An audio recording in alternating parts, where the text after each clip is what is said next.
All right, so welcome to my week 7 video explainer. This is going to be the problem, the first one, 28.18. So in this problem, we have a circuit that is called a voltage divider, and we are trying to find the value of a resistance that will make the voltage out equal to voltage in over 25. So quickly, what we can just tell by this by the circuit is that these two resistors are in series. So ultimately, when we are trying to find that our EQ value, we can add them. And we will be using Ohm's law. And then once we have that, we're going to be able to isolate for R and ultimately solve for that resistance value. So first, we are trying to find this current, which is just going to be dividing the voltage in over the R equilibrium. And like I said earlier, because they are in series, we are going to add that R plus 100 ohms because we don't know the resistance of that resistor. Next part, for the voltage out, since we already have calculated the that I value for the current, we are going to take the voltage in over R plus 100 ohms, and then for that resistance value, that's just going to be 100 ohms from that resistor.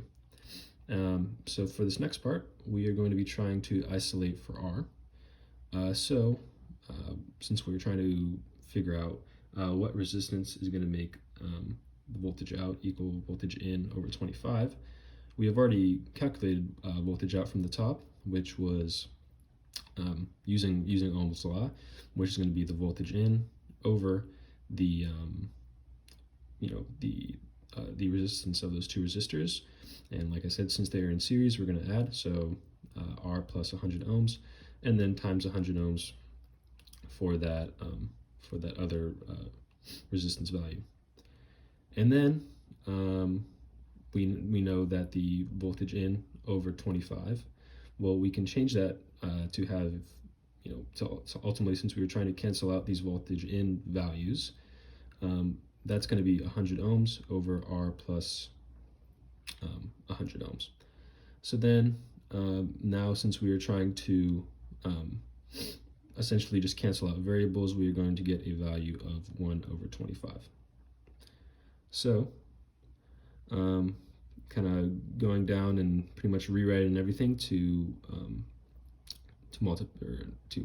cancel out and ultimately isolate for a resistance value. So now we can set this up as R plus 100 ohms over 100 ohms equals 25. And now we're trying to isolate for the resistance. So we're going to multiply both sides by 100 ohms, or just 100. So that's going to leave it to be R plus 100 ohms equals 2500. And then we are going to subtract that 100 ohms to isolate for the resistance to get 2400 ohms. So I guess just some for discussion, and I guess some of the tricky parts. So this is just using Ohm's law to calculate resistance in a voltage divider, using in this particular instance a circuit with two resistors that are in series. And then I guess for the tricky parts, it would just be rearranging everything, knowing what variables to cancel out. And it's helpful knowing that because we were trying to find a resistance value using like terms. So in this case, the voltage in, we can cancel them out and then ultimately be left out with a resistance value. So yeah, thank you.